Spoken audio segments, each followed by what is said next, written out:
Saudi Arabia perspectives. For the past decades, globalization in the world was following the financial and economic principles, whilst the rest of the options of motivation, pressure were considered as secondary, concomitant ones. The failure of multiculturalism policy and insufficiency of economic effects, synergy from the expansion of the labor to compensate contradictions in different areas have led to the strengthening of the policy on unification and ignoring cultural specifics and differences. Everything was made in an incredibly rude manner, pushing through, humiliating people, and leaving them no option to save their face.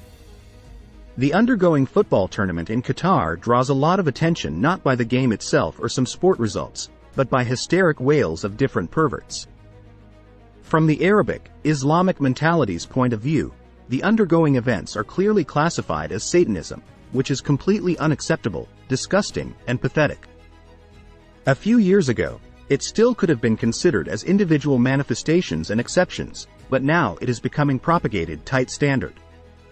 From the Arabs' point of view, the West was able to befoul Qatar by significantly lowering the latter's status and weight, creating hatred, grudges, and clear understanding that the agreements with Satanists are worth nothing.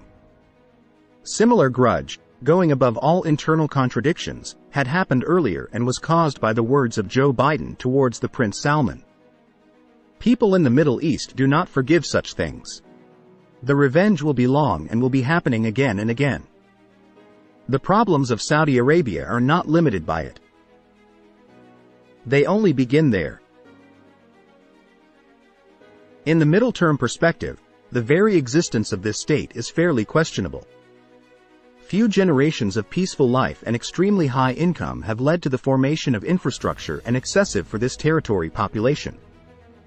It all requires constant income of resources, equipment, and qualified labor power.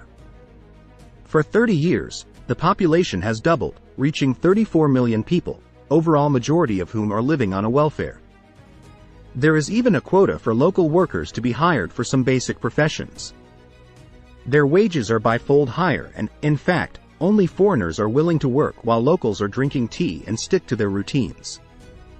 If the oil prices go below $80 for a barrel, the serious problems will occur. Whilst Russia and China are holding the expansion of Iran, the consensus on this issue will be preserved until 2027 to 2030, the USA, in effect, has received from these obligations. Therefore, Saudi Arabia will stay, but if direct confrontation takes place, the loss of populated by the Shiites' eastern province will take place, which is a problem since a lot of oil and gas deposits are located there. The level of military forces has been shown by the long-standing confrontation with the tribal forces in Yemen. Without supply of equipment, energy, and water to the cities, the deserts will die out. The number of people physically capable of surviving on this territory will drop by fold, which will mean that this territory will face an actual local meltdown. The perspectives of Saudi Arabia are the worst ones in the region. But other monarchies' situation will not be simple as well.